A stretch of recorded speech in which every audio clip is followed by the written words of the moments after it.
Hello and welcome to the point. Jani మాస్టర్ని అందరికీ తెలుసు, రిమాండ్కి పంపించారు. అయితే ఈ కేసు ఫలితం ఎలా ఉండబోతోందనే చర్చలు రకరకాలుగా జరుగుతున్నాయి. ఫస్ట్ ఆఫ్ ఆల్ అసలు జానీ మాస్టర్కి ఈ కంప్లైంట్ ఇచ్చిన కొరియోగ్రాఫర్కి మధ్య అంటే అనుబంధం 5 సంవత్సరాల పాటు ఎందుకు కనెక్షన్ కొనసాగింది మొదలుకొని అనేక రకాల క్వశ్చన్స్. ఇన్ని సంవత్సరాల తర్వాత ఎందుకు లేవనెత్తుతున్నారు ఈ కేసు విషయాలని. అలాగే జానీ మాస్టర్ భార్య కూడా బయటకు వచ్చి ఇది ఎవరో పని కట్టుకుని కావాలని ఇరికించే కేసు అని చెప్పి మాట్లాడడం కూడా ఇప్పుడు చర్చనీయాంశం అవుతుంది, సంచలనం సృష్టిస్తుంది. ఇదే అంశంపై మాట్లాడబోతున్నాం. జానీ మాస్టర్కి ప్రూవ్ అయితే గనక ఏ ఆఫెన్సెస్ కింద శిక్ష పడే అవకాశాలు కనిపిస్తున్నాయి. ఒకవేళ ప్రూవ్ కాకపోతే వేర్ డస్ దిస్ గో? ఇది మరొక కేసులా అలా పక్కకి వెళ్ళిపోతుందా? Let's talk to Bharadwaj garu, అందరికీ సుపరిచిత senior journalist and film critic. నమస్కారం సార్. అలాగే Jayanthi garu is a very very active, informed, knowledgeable advocate.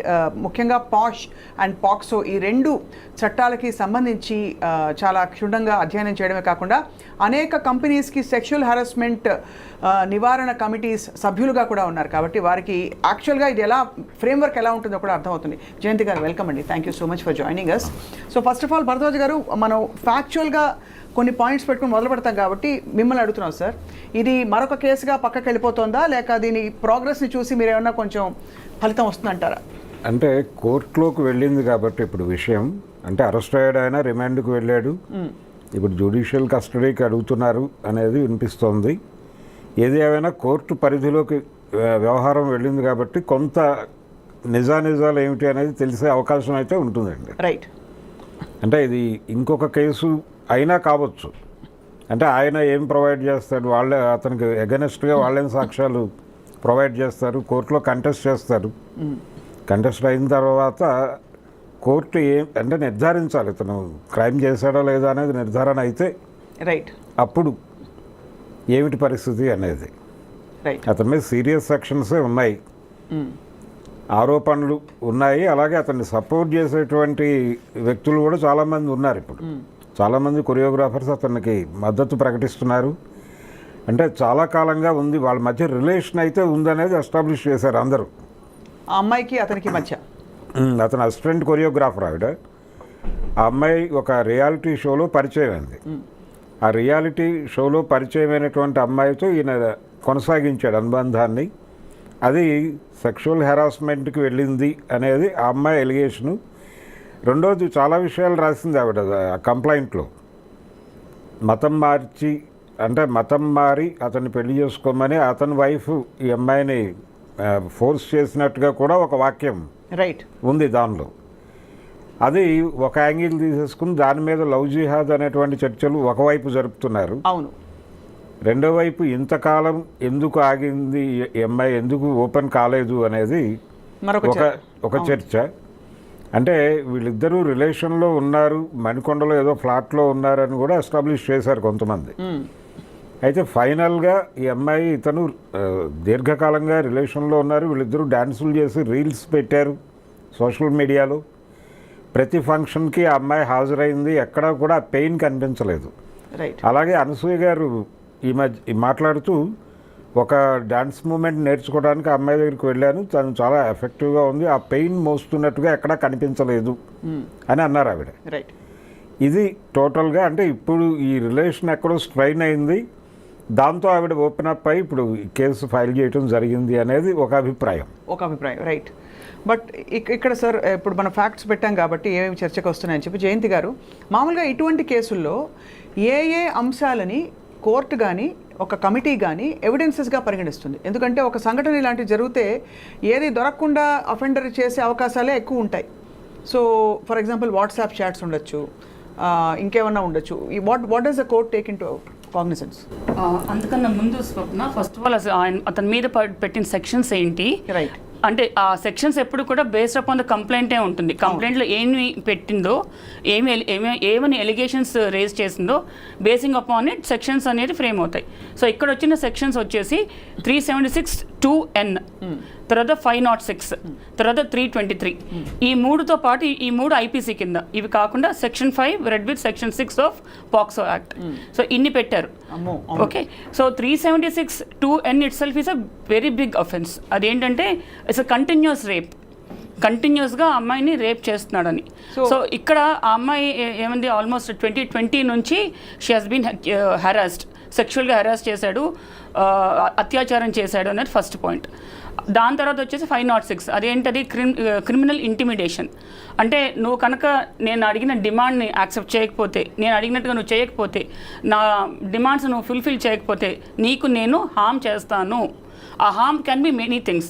అది ఫిజికల్ హామ్ అవ్వచ్చు, లేకపోతే రెప్యుటేషనల్ హామ్ అవ్వచ్చు, లేదా అమ్మాయికి ఫ్యూచర్ కెరియర్ హామ్ అవ్వచ్చు, ఫ్యామిలీకి హామ్ అవ్వచ్చు, ఇంకా రకరకాలుగా హామ్ అవ్వచ్చు. సో అదొకటి. మూడోది వచ్చేసి causing hurt, that is section 323. ఈ మూడితో పాటు ఎందుకు సెక్షన్ 5 రెడ్ విత్ సెక్షన్ 6 పెట్టారంటే, తను మైనర్గా ఉన్నప్పటి నుంచి తన మీద ఈ లైంగిక వేధింపులు, అత్యాచారం చేయడం జరుగుతుందని పెట్టింది. అంటే she must be less 18 below 18 అయి ఉండాలి. కాబట్టే కదా ఆ పాక్సో యాక్ట్ కింద వస్తుంది. సో ఇంత దాంట్లో ఏమేమి ఎవిడెన్సెస్ అంటే, ప్రైమరీ ఎవిడెన్స్ ఉంటుంది, సెకండరీ ఎవిడెన్స్ ఉంటుంది. ఫస్ట్ ఆ అమ్మాయి మెడికల్ ఎగ్జామినేషన్, రైట్, ఆ తర్వాత వాట్సాప్ చాట్లు, ఇవన్నీ సెకండరీ ఎవిడెన్స్ కింద తీసుకుంటారు. మెడికల్ ఎగ్జామినేషన్ ఎప్పుడు అంటే 5 ఏళ్ల క్రితం జరిగిన దానికి మెడికల్ ఎగ్జామినేషన్ చేస్తారు, చేయించాలి, సాధ్యం అంటారు. It's possible to prove. 5 ఏళ్ల క్రితం medical examination possible to prove కదా. అసలు అమ్మాయి ఫిజికల్ అనాటమీ ఏంటి, ఎలా ఉంది లోపల తెలుసుకోవడానికి. So because that is a rape, so physical examination జరగాలి, మెడికల్ ఎగ్జామినేషన్ జరగాలి. ఏ particular rape to the offender, how do you attribute it? అది ఓవర్ పీరియడ్ ఆఫ్ టైం, అంటే అదొక్కటి సైలోలో తీసుకోరు కదా Swapna. So there will be many things. Investigation జరుగుతుంది. ఇప్పుడు ఇంకా రిమాండ్గా వెళ్ళాడు, 14 days జ్యుడిషియల్ కస్టడీకి వెళ్ళాడు. ఆ తర్వాత ఈ లోపల పోలీసులు ఛార్జ్ షీట్ ఫైల్ చేయాలి, ఇన్వెస్టిగేషన్ చేయాలి. ఆ తర్వాత అవన్నీ ఒక్కొక్కటి బయటకు వస్తాయి. ఏది కూడా సైలోలో ఎవిడెన్స్ తీసుకోరు, సర్కమ్స్టాన్షియల్ గా తీసుకుంటారు. ఐ అగ్రీ మ్యామ్, బట్ మీరు కూడా కమిటీలో ఉన్నారు కాబట్టి. ఇప్పుడు ఒకనొక వ్యక్తి, వీళ్ళని కాదు, వచ్చి మీకు నాకు హెరాస్మెంట్ జరిగిందంటే టిపికలీ మీరు ఏ యాంగిల్స్ లో మీరు అంటే దాన్ని పరిశీలిస్తారు, మీరు కానీ మీలాంటి సభ్యులు కానీ? నార్మల్గా ఇప్పుడు మేము పాష్ కమిటీలో ఉన్నాను, దాదాపు ఒక 8 కంపెనీస్లోనే ఉన్నాను, ఎక్స్టర్నల్ మెంబర్ గాను, ఎంక్వైరీ ఆఫీసర్ గాను. సో ఇక్కడ ఏంటంటే ఏ సెక్షువల్ హెరాస్మెంట్ కూడాను బ్రాడ్ డే లైట్లో జరగదు, అందరు ముందు 10 మంది అందరూ చూస్తుండగా జరగదు. Correct. So on the scale of 10, 9 కేసెస్లో సైలోస్ జరుగుతాయి. అంటే ఇప్పుడు సపోజ్ కంపెనీస్ ఉన్నాయనుకోండి, వాళ్ళ క్యాబిన్స్లోను లేకపోతే లిఫ్ట్లోను, ఎక్కడైనా జన సంచారం లేని చోట వాళ్ళిద్దరు మాత్రమే ఉన్న చోట. సో అటువంటి చోట మీకు ఎప్పుడు కూడా డైరెక్ట్ ఎవిడెన్స్ దొరకదు, సెకండరీ ఎవిడెన్స్, సర్కమ్స్టాన్షియల్ ఎవిడెన్స్ దొరుకుతుంది. సో మేము నార్మల్గా అటువంటి చోట్ల ఏం చేస్తామంటే, అసలు ఆ అక్యూజ్డ్ మిగతా అందరితో ఎలా ఉన్నాడు అది ఫస్ట్ చూస్తాం. అది ఓవరాల్ అతని బిహేవియర్ ఏంటి, అతని పర్సనాలిటీ ఏంటి, ఎలా మూవ్ అవుతున్నాడు, అండ్ ఈ అమ్మాయి ఏం చెప్తోంది. సో మాకు సీసీటీవీ కెమెరా ఫుటేజెస్ దొరకవచ్చు. సో ఇలా రకరకాలుగా మేము పరిగణనలు తీసుకుంటాం. అయితే ఒక పాయింట్ ఏంటంటే, అతను అందరితో చాలా మంచిగా ఉండొచ్చు, మేము దాన్ని జెంటిల్మెన్ సిండ్రోమ్ అంటాం. ఒక్క పర్టికులర్ అమ్మాయినే టార్గెట్ చేసి ఆ అమ్మాయిని మాత్రమే ఈ విధంగా హెరాస్ చేస్తూ ఉండొచ్చు. అటువంటి చోట్ల డైరెక్ట్ ఎవిడెన్స్ దొరకడం కొంచెం కష్టమే, కానీ but over period of time మాకున్న ఎక్స్పీరియన్స్తో మేము అతని దగ్గర నుంచి అతనే చెప్పించేట్టు మేము బయటికి లాగుతాం. రైట్, అది జరగాల్సింది, అది అతని నుంచి బయటికి రావాలి. ఎందుకంటే ఎక్స్టర్నల్ కొరాబరేటివ్ ఎవిడెన్సెస్ మనకి ఒక హోటల్ రూమ్కి వెళ్ళింది అని ఈ అమ్మాయి చెప్పినా కూడా రూమ్లో ఏం జరిగిందో ఎవరికి తెలిసే అవకాశాలు ఉండవు. సో నిజంగానే ఇంత సీరియస్ ఈ విషయం జానీ మాస్టర్ని ఈరోజు తీసుకెళ్లారంటే రిమాండ్కి, ఖచ్చితంగా కొంతవరకు ఎవిడెన్సెస్ ఉంటే తీసుకెళ్తారా అని కన్క్లూడ్ చేసుకోవచ్చా?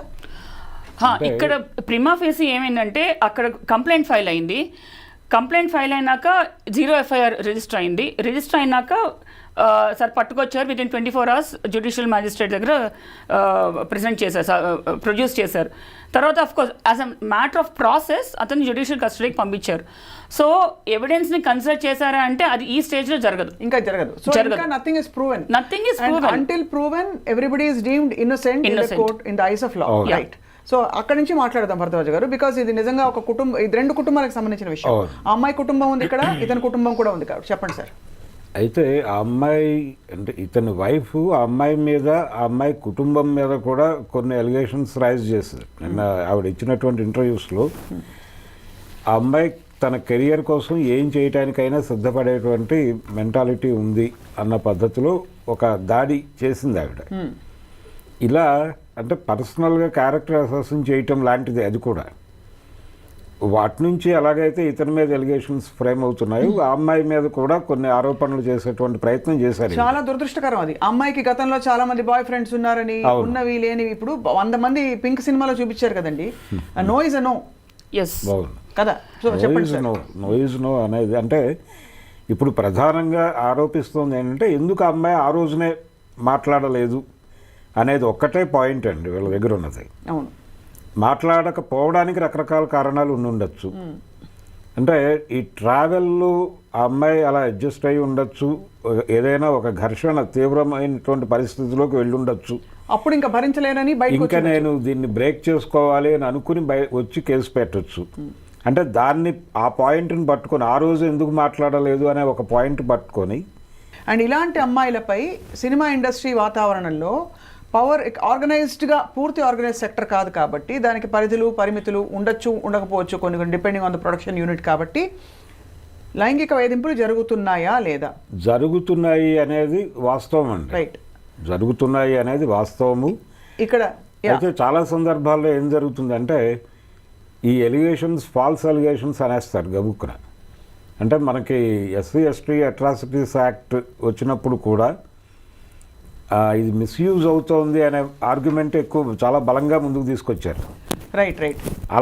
అలాగే ఇది కూడా అంటే వీళ్ళు మిస్యూజ్ చేస్తారు, ఏదో ఒక టార్గెట్ చేసి అతన్ని ఇబ్బంది పెట్టడానికి, అంటే ఇంకేదో మనసులో పెట్టుకొని ఇది అవకాశం ఉంది కాబట్టి అతన్ని హెరాస్ చేయడానికి ఈ సెక్షన్ వాడతారు, ఈ పద్ధతిని వాడతారు అనేది ఒక విమర్శ ఉంది. Right sir. ఇక్కడ జయంతి మ్యామ్ ఒకటి అడగాలి. జయంతి గారు, ఇక్కడ ఇతని వైఫ్ కూడా ఆ అమ్మాయిని కోర్స్ చేసింది పెళ్లి చేసుకోమనే అనే ఒక ఇది కూడా వచ్చింది ఇందులో. రైట్ సార్, ఒక టాక్ కూడా వచ్చింది. ఇప్పుడు అటువంటి పరిస్థితుల్లో ఏమండి కంప్లైంట్ లో కూడా మెన్షన్ చేశారు. కంప్లైంట్ లో మెన్షన్ చేసింది అమ్మాయి that wife has coerced her to marry her husband అని చెప్పి. దట్ లుక్స్ సో అంటే ఫార్ ఫెచ్డ్ అదర్ దెన్ ఇంకా అన్లెస్ దేర్ ఇస్ సమ్ అక్కడ కూడా ఏమన్నా హింస అబ్యూజ్ కొన్ని నార్సిస్టిక్ టెండెన్సీస్ ఉన్న వాళ్ళు ఎలా అయితే ఏమైనా చదువుతాం బుక్కిష్గా అలా జరిగితే తప్ప. సో కోర్టు ఎలా పరిగణిస్తుంది మ్యామ్ ఇప్పుడు ఈ కేసులో? బికాస్ వాళ్ళిద్దరి మధ్య అనుబంధం సంబంధం కనెక్షన్ కొనసాగింది. అండ్ కంటిన్యూస్ ఫోర్స్ రేప్ అంటే at every point the victim had a physical ఇది టు ఎస్కేప్. మెంటల్గా తను ఒక క్లచెస్లో ఉంది అని అనుకుంటుందా, ఎలా పరిగణిస్తారా? What is that ground on which ఈ కంటిన్యూస్ రేప్ అనే సెక్షన్ ఆర్ ఇది అప్లికబుల్ అవుతుంది? ఇక్కడ యాక్చువల్లీ ఒక పాయింట్ ఎక్స్ప్లెయిన్ చేయాలి స్వప్న. ఐ మీన్ ఈ ఐ డ్రీమ్ ఈ వేదిక ద్వారా పబ్లిక్ అందరికీ కూడా చెప్పాలనుకుంటున్నా. నార్మల్గా ఒక ఎంప్లాయీ రిలేషన్షిప్లో ఉన్నప్పుడు ఇప్పుడు అతను అక్యూజ్డ్ ఎవరైతే ఉన్నారో అతను ఎంప్లాయర్ ఈ కేసు సంబంధించిన వరకు, ఈ అమ్మాయి వచ్చేసి ఎంప్లాయీ. అతను డామినెంట్ పొజిషన్లో ఉన్నాడు. మామూలుగా కూడా ఇప్పుడు అవుట్ సైడ్ మీడియా ఇండస్ట్రీ కూడా ఎంప్లాయీ దాంట్లో ఎంప్లాయర్ ఎప్పుడు డామినెంట్ పొజిషన్లోనే ఉంటాడు. సో అన్ని రకాలుగా ఆ ఎంప్లాయీని కంట్రోల్ చేసే స్థాయిలోనే ఉంటారు వాళ్ళు. అవును, ఓకే. సో అటువంటి అన్నప్పుడు ఎస్పెషలీ మీడియా ఇండస్ట్రీలో వాళ్ళు ఇద్దరూ కలిసి వర్క్ చేయాల్సిన సందర్భాలు చాలా ఉంటాయి. సో ఆ అమ్మాయి లొంగిపోయిందనో లేకపోతే ఆ అమ్మాయి యాక్సెప్ట్ చేసిందనో ఇవంతా బుల్షిట్. ఎవరు చూసారు నిజంగా లొంగిపోయిందని? నిజంగా ఒక ఇష్యూ, ఒక రేప్ అనేది ఒక 4 గోడల మధ్య జరిగిన విషయం అయితే కనుక, ఆర్ వాళ్ళ వ్యానిటీ వ్యాన్లో ఎక్కడ జరిగిందో మరి అయితే కనుక వీళ్ళు చూసారా? ఫోర్స్ చేసే రేప్ అది. ఫోర్స్ చేశాడా చేయకుండా నా అమ్మాయే ఇష్టపడి ఒప్పేసుకుందా? ఎవరు చూశారు? ఎవరు చూడకుండా ఎందుకు ఈ గాలి మాటలు, గాలి కబుర్లు? అంటే కేసు కోర్టుకు వచ్చింది, కనీసం కోర్టు మీదైనా గౌరవం ఉండాలిగా, ఇన్వెస్టిగేషన్ మీద గౌరవం ఉండాలి కదా. కనీసం ఆ ప్రైవసీని అంతవరకు ఆ టైంని అమ్మాయికి ఎందుకు ఇవ్వట్లేదు? ఆ విక్టిమ్ ఆల్రెడీ ఒక మెంటల్ ఆగనీలో ఉంది, ట్రామాలో ఉంది. దాంతో అడిషనల్గా ఈ సోషల్ మీడియాలో వస్తున్న ఈ సోకాల్ ట్రోలింగ్ కానీ, లేకపోతే వీళ్ళే ప్యారలల్గా ఇన్వెస్టిగేషన్ చేసేయటం కానీ, వాళ్ళ ఓన్ ఒపీనియన్లు ఇచ్చేయటం కానీ, ఏమీ చూడకుండా, ఎవిడెన్స్ ఏమీ లేకుండా, అసలు సాక్ష్యాలే కానీ తెలియకుండా ఎలా మాట్లాడుతున్నారు వాళ్ళు? వాళ్ళు ఏమైనా ప్రైమరీ ఎవిడెన్సా, కొన్ని సెకండరీ ఎవిడెన్సా, సర్కమ్స్టాన్షియల్ ఎవిడెన్సా, కొన్ని చూసారా? వాళ్ళకేమైనా వచ్చి అమ్మాయి చెప్పుకుందా? అంటే ఏమీ లేదు. ఇది universal to all stories and it's easy to tarnish the image and character of a girl. ఈ ప్రపంచంలో చాలా easiest thing and dirtiest thing ఎవరైనా చేయగలిగేది ఏంటంటే ఒక ఆడపిల్ల క్యారెక్టర్ని టార్నిష్ చేసేయటం. అది అంత ఈజియెస్ట్ థింగ్ ఇంకోట్లేదు. ఎందుకంటే that is the weakest point as well strongest point for any girl. So ఇక్కడ వాళ్ళు చేస్తుంది అదే. ఇప్పుడు ఆ సోకాల్డ్ అక్యూజ్ వాళ్ళ వైఫ్ కానీ అతన్ని సపోర్ట్ చేస్తున్న వాళ్ళు కానీ ఇంకెవరైనా కానీ ఏ యాంగిల్ నుంచి మాట్లాడుతున్నారు, పొలిటికల్ యాంగిల్, లేకపోతే సినీ యాంగిల్, లేకపోతే మెగాస్టార్ ఫ్యామిలీ యాంగిల్ అనో ఇంకో యాంగిల్ ఏ యాంగిల్ నుంచి మాట్లాడుతున్నా ఆ అమ్మాయికి ఇవ్వాల్సిన ప్రైవసీ రెస్పెక్ట్ ఇవ్వండి అట్లీస్ట్. జస్ట్ బికాజ్ అంటే ఇంకోటి కూడా అంటున్నారు, అప్పుడే నువ్వు చెప్పలా ఇప్పుడే నువ్వు చెప్తాను, ఎప్పుడు చెప్పాలని వీళ్ళు డిసైడ్ చేయాలా?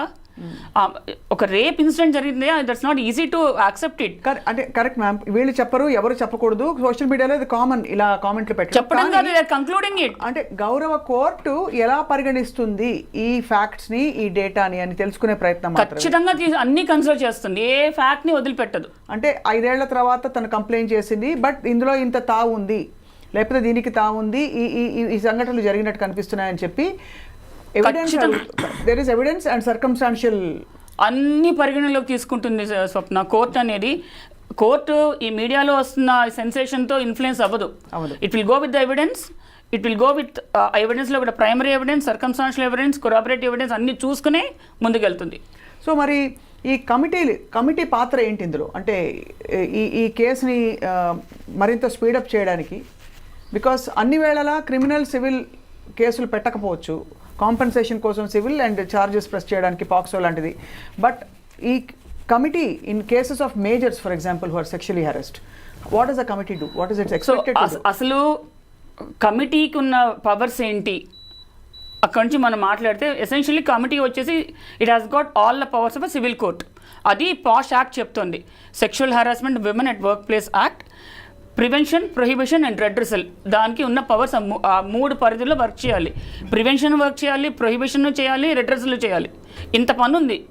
ఎంతమందికి తెలుసు ఇంత పని చేయాలని? అవును, నేను ఇప్పుడు సోషల్ మీడియాలో కొన్ని చూస్తున్నాను, వీడియోస్ కానీ ఇంటర్వ్యూస్ కానీ ఇవన్నీ చూస్తున్నాను. ఫస్ట్ ఆఫ్ ఆల్ మాట్లాడతాను హాఫ్ బేక్డ్, దాంట్లో incomplete information, 3 false information. Correct.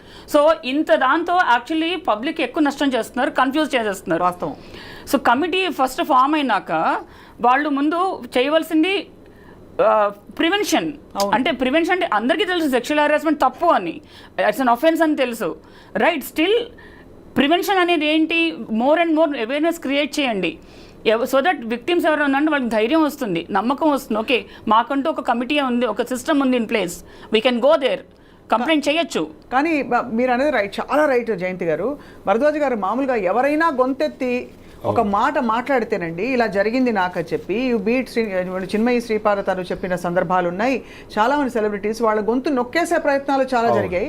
వాళ్ళని రెబెల్గా ముద్ర వేసేస్తారు, వాళ్ళని గయ్యాళి, ట్రబుల్ మేకర్, ఇలా రకరకాల రాధికారు చెప్పారు కదా మొన్న, ట్రబుల్ మేకర్ అంటారని చెప్పి కారవాన్స్లో సీక్రెట్ ఫిల్మింగ్ జరుగుతుంటే కూడా చూసి పట్టుబడ్డా కూడా people can't raise their voices and because they will be outcast literally. అంటే I'm talking about not caste and also outcast. So ఇది ఇక్కడ సిస్టమ్ ఫెయిల్యూర్ స్వప్న. అవును, blatant system failure. How can we create very amicable system where, అంటే అమ్మాయిలు, భరద్వాజ్ గారు మీరు కూడా చెప్పాలి సార్, ఆడపిల్లలు బయటకు వచ్చి నాకు అన్యాయం జరిగింది అని చెప్పుకోవడానికి జడ్జిమెంట్ లేకుండా నేను ఐ విల్ బీ హర్డ్ అనే వాతావరణం ఎలా వస్తుంది మ్యామ్? జడ్జిమెంట్ ఎవరు చేస్తున్నారు? బయట నుంచి గాల్లోంచి ఎవరు చేయట్లేదు, మనలాంటి మనుషులే చేస్తున్నారు. ఎందుకు చేస్తున్నారు వాళ్ళు? పని పాట లేక కొంతమంది, మరి కొంతమంది సైడ్స్ తీసుకుని ఇప్పుడు కొత్తగా తయారయ్యారు, ఆడవాళ్ళందరూ కేసులు పెట్టేస్తున్నారు, పురుష పక్షపాతులకు తయారైపోయారు సొసైటీలో. ఫస్ట్ ఆఫ్ ఆల్ సెన్సిటివిటీ అనేది లేదు స్వప్న. బేసిక్ హ్యూమన్ సెన్సిటివిటీ ఏదైతే అనుకుంటున్నామో అది లేదు. ఇప్పుడు ఒక కాకి చచ్చిపోయింది అనుకో, అది దెబ్బ తగిలి కింద పడిపోయింది అనుకో, 100 కాకులు వచ్చి కావు కావు కావు అంటాయి, రైట్? అంటే అట్లీస్ట్ అక్కడ సాంఘీభావం చూపిస్తున్నాయి. అది మన హ్యూమన్స్లో తగ్గిపోతుంది రోజు రోజుకి. దాంతో ఏమవుతుంది, వాళ్ళ స్వార్థ ప్రయోజనాలు ఒకటి, ఆ షార్ట్ టర్మ్ సెల్ఫిష్ మోటివ్స్ ఉంటాయి చూసావా, దానికోసం ఒకటి, ఇలా అన్ని రకాలుగా కలిపి ఎస్పెషల్లీ మీడియా ఇండస్ట్రీలో మనం ఎక్కువ చూస్తాం ఇది. ఇప్పుడు ఆ భార్య పరిస్థితి చూడండి మ్యామ్. ఇప్పుడు ఇక్కడ ఎంతమంది ఎఫెక్టెడ్ విమెన్ ఉన్నారు. భార్య ప్రోగా మాట్లాడితే అంటే ఏం అనలేము, అగేన్స్ట్గా మాట్లాడితే భర్తని ఇచ్చేసిందని చెప్పి అందరు అంటారు. ఒక ధార్మిక కోణం ఓవైపు ఉంటుంది, ఓవైపు జరిగింది జరగలేదు ఇవన్నీ ఉంటాయి. సో భరద్వాజ్ గారు మీరు చెప్పండి సార్, ఈ కేసు లాజికల్ ఇప్పుడు దీంతో బహుశా అప్పుడు అలనాడు జరిగిన ఒక ఇన్సిడెంట్ గురించి ఫలానా అమ్మాయి బయటకు వచ్చి మాట్లాడుతుందేమో అనే ఒక భయం మిగతా వాళ్ళలో కూడా పట్టుకుని ఉంటుందంటారా? అంటే ఇది ప్రూవ్ అయ్యి కోర్టులో ప్రూవ్ అయ్యి శిక్ష పడితే తప్ప భయం క్రియేట్ కాదండి. అప్పటి వరకు అంటే జనరల్గా ఇలాంటి దానిలో ఏ క్షణమైనా మేనేజ్ చేయడానికంటే విట్నెసెస్ని మేనేజ్ చేయొచ్చు అనేటువంటి ధైర్యం కూడా ఉంటుంది వీళ్ళకి. రెండవది ఆల్రెడీ ఇప్పటికే చాలా వరకు చేశాం మేము అనే దీనిలో కూడా వాళ్ళు ఉన్నారు. అంటే ఆయన వెళ్ళిపోయిన పద్ధతి, అక్కడ వ్యవహరించినటువంటి పద్ధతి, అరెస్ట్ అయిన తర్వాత ఆయన్ని హాస్పిటల్కి తీసుకెళ్లారు, మెడికల్ టెస్ట్లు అయిన తర్వాత తీసుకెళ్లారు రిమాండ్కి. ఈ ప్రయాణంలో అతని బాడీ లాంగ్వేజ్లో ఎక్కడా కూడా ఆ ఇది కనిపించలేదు బయటకు వచ్చినటువంటి వీడియోస్లో. సో కాన్ఫిడెంట్గానే ఉన్నాడు ఆయన. అంటే ఆ కాన్ఫిడెన్స్ క్రియేట్ కావడానికి రకరకాల కారణాలు ఉండొచ్చు. అంటే నేరం చేయలేదు అనేది ఒకటే కాదు కాన్ఫిడెన్స్కి, నేను ఇది హ్యాండిల్ చేయగలను అనేటువంటి కాన్ఫిడెన్స్ కూడా కావచ్చు. అవును. కాబట్టి ఇది ప్రూవ్ అవ్వాలి. ప్రూవ్ అయితే తప్ప భయం వస్తుంది అనేది కాదు. రెండోది, ఈ కమిటీస్ వేస్తున్నారు. ఇప్పుడు ఫిల్మ్ ఇండస్ట్రీ కూడా ఒక కమిటీ వేశారు వాళ్ళు. 2018లోనే వేశారు కమిటీ. 19లో వచ్చింది కమిటీ. అయితే సమన్ చేసేటువంటి కండిషన్లు, ఆ పవర్స్ ఉన్నాయా కమిటీకి అనేది ఒక ప్రశ్న. ఇలాంటి కేసెస్ అంటే ప్రతి చోట, ప్రతి కంపెనీలోనూ ప్రతి చోట ఈ రకమైనటువంటి హెరాస్మెంట్ ఉంటుంది అనేది అర్థమైంది. కాబట్టి దీనికి ఒక ప్రత్యేక వ్యవస్థ ఉండి ఎవరైనా వెళ్ళి కంప్లైంట్ చేస్తే సమ్మన్ చేసి పిలిచి మాట్లాడేటువంటి కండిషన్, ఆ పవర్ ఉన్నటువంటి వ్యవస్థ కావాలి. అంటే ఒక కోర్టు అవసరం ఉందేమో అనేది నా పర్సనల్ ఒపీనియన్.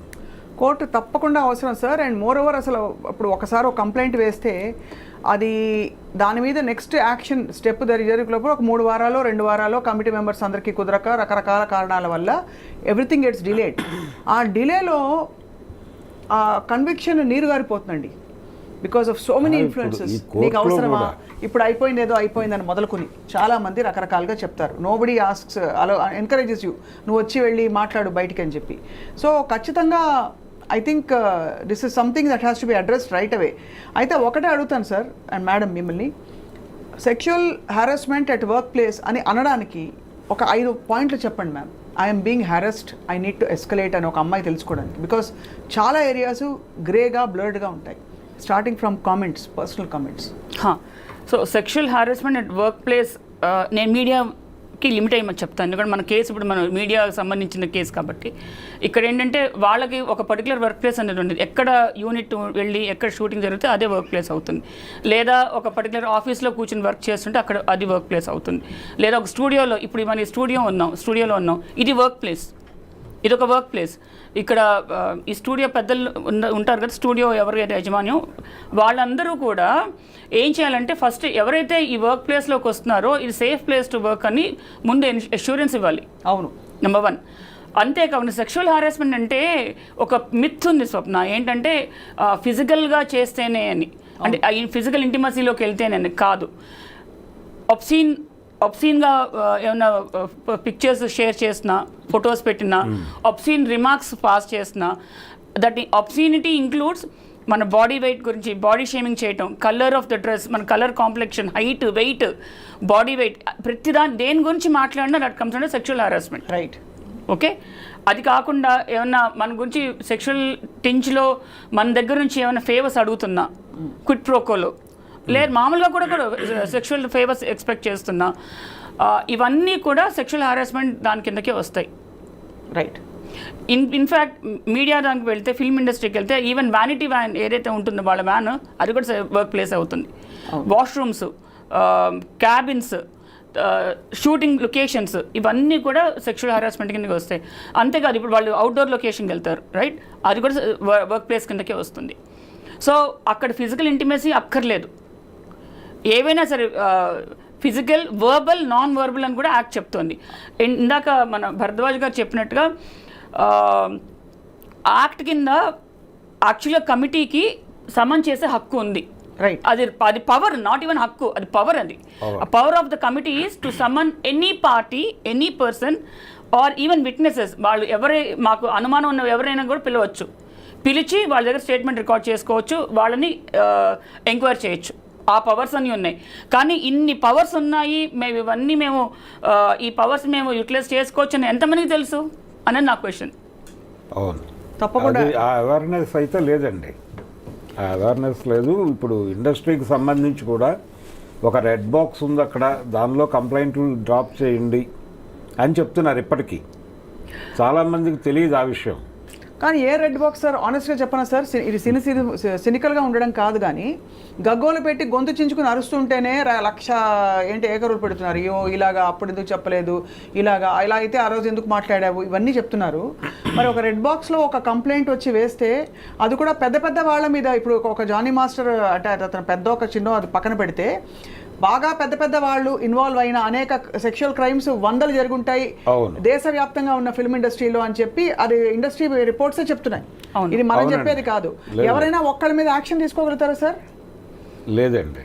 అంటే దీనిలో ఇది ఒక కల్చర్గా మారిపోయి నడుస్తున్నటువంటి సందర్భం ఉంది సినిమా పరిశ్రమ. ఎందుకంటే అప్పటి నుంచి ఆ కాలం నుంచి ఉన్నది ఇది ఇప్పుడే నార్మలైజ్ చేస్తారు దాన్ని. అంటే మనకి చరిత్రలో కూడా ఉందండి. ఇప్పుడు కాంచనమాల వర్సెస్ జెమినీ వాసన్ అనేటువంటి స్టోరీ అందరికీ తెలుసు. అక్కడి నుంచి మొదలు పెడితే అంటే ఒకసారి ఒక చిన్న ప్రైవేట్ టాక్లో ఒక డైరెక్టర్ గారితో మాట్లాడుతుంటే ఇలాంటిది ఉంటుందా అంటే ఆయన చాలా క్యాజువల్గా మేము చాలా డెమోక్రటిక్గా వ్యవహరిస్తాం ఇలాంటి విషయాల్లో అన్నాడు ఆయన.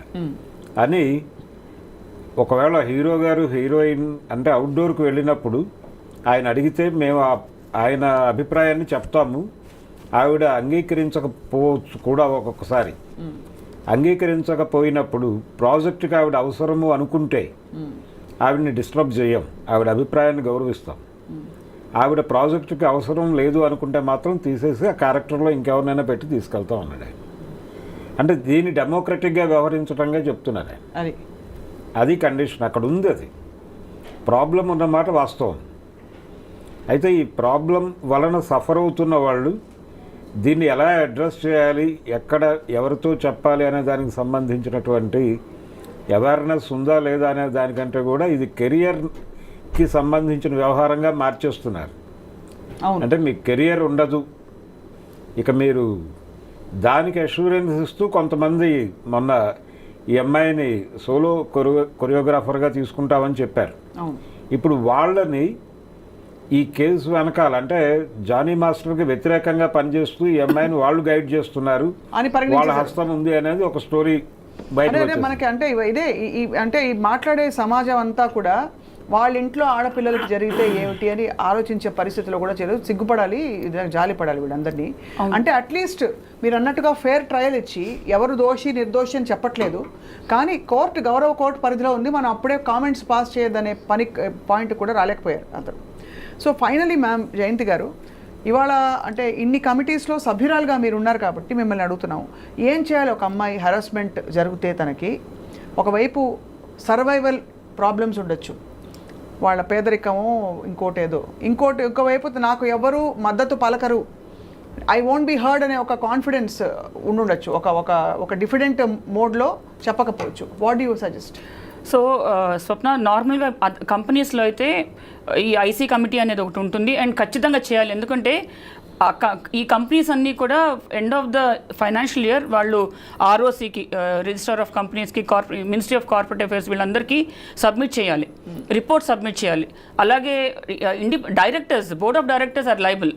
సో ఒక పర్టికులర్ వర్క్ ప్లేస్, పర్టికులర్ కంపెనీలో if it's not a safe place to work, including board of directors, everybody is liable. So వాళ్ళు చాలా కేర్ఫుల్గా ఉంటున్నారు, ఇప్పుడు చాలా ప్రోయాక్టివ్గా మెషర్స్ తీసుకుంటున్నారు. కమింగ్ టు మీడియా ఇండస్ట్రీ, ఇప్పుడు ఇక్కడ అంత ఒక సిస్టమాటిక్గా లేదు కాబట్టి నేనేం చెప్తున్నానంటే షీ బాక్స్ అనేది ఉంటుంది. ఇది ఎంతమందికి తెలుసు? షీ బాక్స్ అనేది it's the most confidential one. అది డైరెక్ట్గా మినిస్ట్రీ ఆఫ్ విమెన్ అండ్ చిల్డ్రన్కి వెళ్తుంది. అది ఎక్కడికి తెలియదు, ఎవరికి ఏం బయటికి రాదు. That is online complaint system mechanism. అది కనుక ఫైల్ చేస్తే డైరెక్ట్గా అక్కడికి పైకే వెళ్తుంది, పైనుంచి వస్తాయి ఆర్డర్స్. అందులో ఏమిటి జస్ట్ కంప్లైంట్ సరిపోతుందా, లేక దానికి ఎవిడెన్సెస్ కూడా పెట్టాల్సిన అవసరం? ముందు కంప్లైంట్ వెళ్ళాలి, తర్వాత ఎంక్వైరీ జరిగినప్పుడు మాత్రమే వాళ్ళు మిగతావన్నీ. ఒక్కసారి అక్కడ పైకి వెళ్ళినాక ప్రాబబ్లీ విమెన్ కమిషనే it can come into picture. ఒకసారి మీకు సెంట్రల్ లెవెల్లో విమెన్ కమిషన్ వచ్చిందంటే టోటల్గా డిఫరెంట్ టర్నే తీసుకుంటుంది. రైట్, అంటే తనకి ఏదైతే సపోర్ట్ లేదు అనుకుంటుందో ఆ సపోర్ట్ ఆటోమేటిక్గా వస్తుంది. దట్స్ అ గ్రేట్, చాలా మంచి రియాష్యూరెన్స్ అండి. ఫైనలీ సార్ అండ్ మేడం, ఇది ఈ అఫెండర్స్కి ఏమిటి ధీమా? మేము పట్టుబడమనా? పట్టుబడినా ఏం కాదులే, ఎవ్వడు ఏం చేయలేడనా? ఏం చేయలేరు, మేము హ్యాండిల్ చేయగలం అనేటువంటి కాన్ఫిడెన్స్. అది మేనేజ్ చేయగలం అని ఇంకొకటి, అంటే విట్నెస్ని మేనేజ్ చేసేస్తాము, ఆ కంప్లైంట్ విక్టిమ్నే మేనేజ్ చేసేస్తాము, భయపెట్టేస్తాము, అన్ని రకాలుగా సామధాన భేద దండోపాయాలు అన్నీ అయిపోయినాక ఫైనల్గా కదా కోర్టులో ప్రూవ్ అయ్యేది, అప్పుడు కదా తర్వాత అపీల్ సిస్టమ్ ఉన్నది, చాలా సిస్టమ్స్ ఉన్నాయి. I will manage the system అన్నది ధీమా. అంటే దురదృష్టం ఏంటంటే నిర్భయ లాంటి కేసులోనే అన్ని సంవత్సరాలు పట్టింది వీళ్ళకి యాక్చువల్లీ శిక్ష పడ్డానికి. సో ఇంకా ఏం మాట్లాడతాం అంటే ఈ సోషలాజికల్ గ్రే ఏరియాస్ ఉన్న మన ప్రపంచంలో ఏది రిలేషన్షిప్, ఏది ఫోర్స్ రిలేషన్షిప్, ఇవన్నీ మనకి డిఫైన్డ్గా ఇంకా అర్థం కాని పరిస్థితుల్లో చాలా జరిగిపోతుంది. But it's a dark time అండి. తప్పకుండా ఇందులోంచి బయటకు వచ్చి చట్టాలు ఉండడం కాదు, చట్టాలు ఇంప్లిమెంట్ అవుతాయనే భరోసా మనం కలిగించగలిగితే ఐ థింక్ సమాజానికి అది చాలా బాగుంటుంది. జయంతి గారు, అవును, ఒక్క లాస్ట్ పాయింట్ ఒకటి యాడ్ చేస్తాను స్వప్న. ఇప్పుడు ఏంటంటే వీళ్ళు కోర్టుకి వెళ్తున్నారు, లేకపోతే పోలీస్ ఇన్వెస్టిగేషన్ జరుగుతుంది, ఇవంతా జరిగినప్పుడు దే కెన్ క్లెయిమ్ కదండి మన విక్టిమ్స్ కానీ ఎవరైనా నా గురించి కన్సెన్షువల్ రిలేషన్షిప్. ఇప్పుడు చాలా కేసెస్లో ఎస్పెషల్లీ మీడియా ఇండస్ట్రీ ఉన్నప్పుడు కన్సెన్షువల్ రిలేషన్షిప్ గురించి మాట్లాడతారు. అంటే వాళ్ళ అమ్మాయి ఇష్టపడే వెళ్ళింది, ఆ అమ్మాయి నో చెప్పలేదు, ఆ అమ్మాయిని బలవంతం చేయకుండా నా అమ్మాయి కౌంటర్ ఆఫర్ ఇచ్చింది, ఫోర్స్ చేసింది. సో ఇటువంటి ఎలిగేషన్స్ చాలా చేస్తారు. It's very easy to say that. So consensual relationship అన్నప్పుడు అది కూడా ఫోర్స్ఫుల్గా కూడా అవ్వచ్చు. అవును, అంతే కదా, ఫోర్స్ఫుల్గా అవ్వచ్చు, ఇష్టం లేకుండా అవ్వచ్చు. సో అవన్నీ కూడా పరిగణలోకి తీసుకుంటారు కోర్టు, ఏ పరిస్థితిలో అమ్మాయి యాక్సెప్ట్ చేసింది.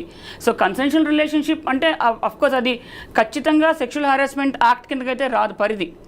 బట్ ఇక్కడైతే బట్ కోర్టు ఖచ్చితంగా చూస్తుంది ఏంటి ఫోర్స్ఫుల్గా చేసిందా, అక్కడ ఆ ఎంప్లాయర్ వాడు ఎవరైతే ఉన్నాడో అక్యూజ్డ్ వాడు ఫోర్స్ చేసినాక ఈ కన్సెన్షువల్ రిలేషన్షిప్లోకి వెళ్ళవలసిన పరిస్థితులు క్రియేట్ చేశాడా అన్నది కూడా చూస్తారు కోర్టు. రైట్ ఆ పరిస్థితులు క్రియేట్ చేశారా అన్నదే అక్కడ బేసిస్.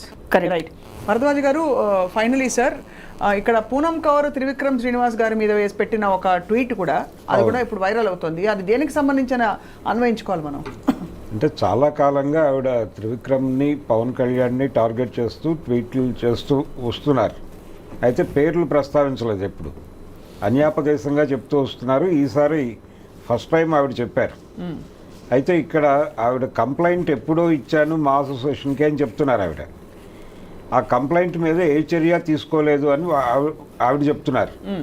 అయితే మా అసోసియేషన్ ఏం చేయాలి? వాళ్ళకు కూడా కమిటీ ఉంది, ఆ కమిటీకి ఫార్వర్డ్ చేశారా లేదా అనేది చెప్పాలి వాళ్ళు. అవును, కంప్లైంట్ లాంచ్ అయి ఉంటే వాళ్ళు చూస్తుంటే ఆ కమిటీకి రిఫర్ చేయాలి, లేదు ఛాంబర్ ఏర్పాటు చేసినటువంటి కమిటీకి అయినా పంపించాలి. అవును, ఈ రెండు పనులు జరిగినట్టుగా కనిపించడం లేదు. కాబట్టి ఇప్పుడు ఆవిడ ఓపెన్ డాన్స్ మీద మాట్లాడేశారు, పబ్లిక్ డొమైన్లోకి వచ్చేసింది. అవును, కాబట్టి ఇప్పుడు మా అసోసియేషన్కి ఎవరైతే బాధ్యత వహిస్తున్నారో మంచు విష్ణు గారు, ఆయన ఓపెన్గా వచ్చి మాట్లాడాలి. ఏంటి కంప్లైంట్ వచ్చింది, రాలేదు, లేదు, ఇప్పుడు ఆవిడ ఆ కంప్లైంట్ కనిపించట్లేదు అని కూడా చెప్పచ్చు. చెప్తే ఇప్పుడు ఆవిడ ఫ్రెష్గా కంప్లైంట్ ఇవ్వవచ్చు. అది ఇచ్చి నిజాలు అందులో వాస్తవాలు ఉండుంటాయి. అంటే ఇలాంటివే ఫాల్స్ ఎలిగేషన్స్గా మారిపోతున్నాయి. దీనివలన ఏంటంటే వ్యవస్థ మీద ప్రభావం పడుతుంది. అంటే ఇక్కడ ఇతివృత్తం ఏమిటి, ఏం కంప్లైంట్ ఇచ్చినట్టు మనం అన్వయించుకోవాలి? అంటే ఆవిడ ఓపెన్గా చెప్పారు కదండి, ఆవిడ ట్వీట్లోనే నన్ను హెరాస్ చేశారు అని. ఆ హెరాస్మెంట్కి సంబంధించే ఆవిడ ఇప్పుడు సీరియస్గా మళ్ళీ కంప్లైంట్ ఇవ్వవచ్చు ఆవిడ అవసరం అయితే. కానీ ఇది లేవనెత్తడంలో ఆంతర్యం ఏంటి, ధైర్యం వచ్చింది అనుకోవాలా ఇప్పుడు? అంటే అందరూ ఎలాగో మాట్లాడుతున్నారు, నేను మాట్లాడుతున్నారు కాబట్టి నేను మాట్లాడుతున్నాను అన్నట్టుగానే చెప్పారు ఆవిడ. కానీ అది కూడా కమిటీ ముందుకు వచ్చిన తర్వాత, విచారణ జరిగిన తర్వాత మాత్రమే దాని మీద అది నిజమా కాదా అనేది అప్పుడు మాట్లాడాలి. రైట్. ఫైనలీ భరద్వాజ్ గారు, జయంతి గారు, ఖచ్చితంగా ఇద్దరు అఫెండర్స్కి వాళ్ళు ఏ ఆకాశం నుంచి దిగొచ్చిన వాళ్ళైనా సరే ఖచ్చితంగా వాళ్ళకి శిక్షలు పడితేనే వ్యవస్థ మీద నమ్మకం కలుగుతుందండి.